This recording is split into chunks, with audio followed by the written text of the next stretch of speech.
what's going on, y'all? T-Bob here. And Jake as well. And you're about to watch a little OTB LSU. We're going to give you all the latest, greatest between LSU football, baseball, women's basketball, softball, and everything in between. Bottom line, if you want to talk Tigers, keep it locked, subscribe, like it. And our final predicts for LSU-Texas A&M.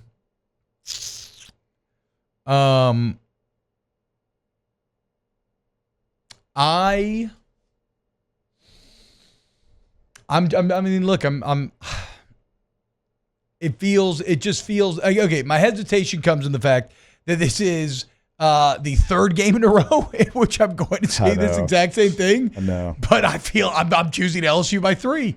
I think it's an absolute dogfight. And what did you go with last week? LSU by 3, or maybe 4 in the end. I might have done like 28-24. I did 28-17. But look, I think it's kind of, as I said, I think LSU is a better team. I think that's true. I think College Station at night, the blackouts, everything that's on the line, even though I do have some questions about how A&M will handle the stage, right? And I feel good about how LSU will handle it. I still think that's a huge advantage in A&M's favor. It's LSU's second SEC road game in a row. Teams generally struggle when that is the case. So, yeah, I think it's a dogfight. I think it's close. I think LSU's better in the end, and I think if it comes down to a game-winning situation, the advantage you would have in Garrett Nussmeier versus Connor Wegman is massive, right? And so, even though this is probably a dumb pick because you've lost there so many times in a row, I think I'm being objective when I have LSU by 3. Let's say 31-28. Okay. Well, I think you've lost there twice in a row. Now you've got 3 losses on your resume, but we all know how the 2018 game went there. But, you've lost, legit for sure the last 2 you've lost there. It's a very difficult place to play. It's one of the top 5 probably venues in college football. Yeah. You've used a lot of emotion in your last couple of games, but that doesn't always have to be a negative. It doesn't, right? You can get hot, stay on a heater, and gain confidence every time you go out there. That's what they've been doing. I think this team is more of that than being exhausted from having the big stage 3 weeks in a row. Well, and you got a bye week on the other side, which we haven't talked about yet, and that's a great feeling as a player. You can empty the nos. Oh, bro, lay it all out on the field. You know you got some time to recover on the other side. And you know that plane ride home is going to be a hell of a plane ride if you get a dub going into a bye week. Oh, it's the best feeling in the world. There's no better. It's the best feeling going into a bye week. You get to rest on your laurels for a little bit. Yeah. Maybe we extend the 24-hour rule to a 48-hour rule, kind of allow ourselves to bask a little bit. Oh, don't tempt me. God, I want it. God, I want it. I think I'm going to go 27-24. Okay. I could see it. I mean, that makes a lot of sense as well to me. I think I was going to go 24-21. I think it's a little bit more points. I think the total in this game, let's see, 54.5. So we're 31, 28, right over. Yeah. So if I go 27-24, I'm a little bbit under that. So it feels right. Oh, dude. It feels right in this game. I think every possession is going to be crucial.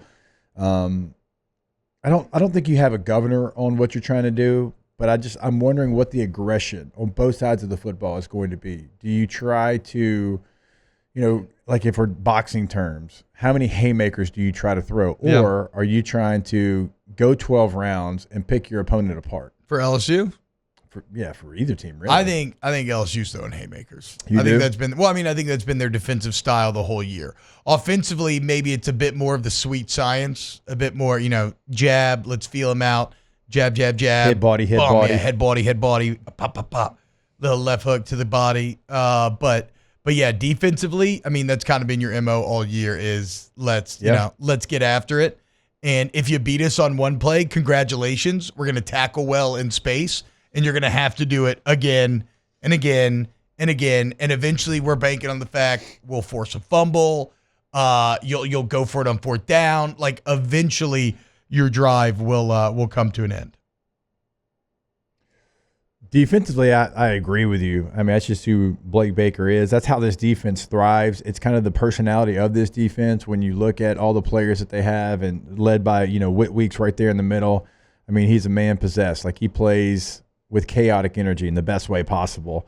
Offensively, do you have the game plan of, last week where it's like, if you're going to play quarters and you're going to give me that, I'm going to take it every single time. Yeah. Make him stop. I mean, and how many times do you try to go for it? I thought LSU's shot selection when they did try to take one was really good a week ago. Yeah. I would think that would be more of the game plan than trying to force the issue. There's been times this year, I think, where they have tried to force it probably in the run game, in the shots that they've taken. But it's really started to be an offense that is going to make you pay for what you're giving them. Yeah. And it's like Kelly said, Garrett's completion percentage maybe a little less because they're asking him to do like actual progressions on all the bubble screens. And then he went out of his way to say, but I mean, last week, that was just because it was the alert, like it's what they were giving. If you're going to play that off, Garrett has the arm saying, okay, we'll just get the ball to, like Jake's been saying, CJ Daniels in space and let him get easy yards. If you're going to do that, we're going to take it. Head body. So now I do agree I don't love this. I agree with Noah Lejeune here. Josh Pate, JD Pickell, David Pollock, Reese Davis, Greg Malcore, Andy Staples, SEC Mike, Hunt and Scone, pretty much everybody picking LSU here. And we all know that's how it. There's a lot. I mean, I put a bar stool. I mean, you had 2 of the 3 pick A&M. So I would say this. It's like, yes. I've seen plenty of A&M actually. Okay. Well, I was going to say, and Vegas favors him. I was going to say, yes, like that makes me a bit nervous hearing that. At the same time, though, it is also validating, right? Because it's kind of showing you that even through our bias, people who are not involved see the same things that we do in terms of LSU looking like the better team on paper. Now you have to go prove it in that environment. Who's the better offense, Arkansas or A&M? I mean, honestly, Arkansas. Well, Arkansas turns it over a little. Actually, I don't know. Wigman turns it over a lot too. Different. They both run the ball really well. Ole Miss offense is better than both. Yeah, true. And you played really well in that second half against that offense. Yeah, true. I mean, I would say USC's offense is. I mean, I know they've sputtered, but it's A&M's offense is weird because it's been really unimpressive except for running the ball. There's highs and lows. It's been really unimpressive except for running the ball. So against Missouri, they were about as good as they're going to ever be. Yeah. But they've also had games like Notre Dame where. Well, and Mizzou's defense. And Notre Dame's defense is awesome, to be fair. It is. But Mizzou's defense doesn't really present. I don't know. They've been okay this year. Missouri's disappointing. I know. The most disappointing team. And they're cooked this weekend.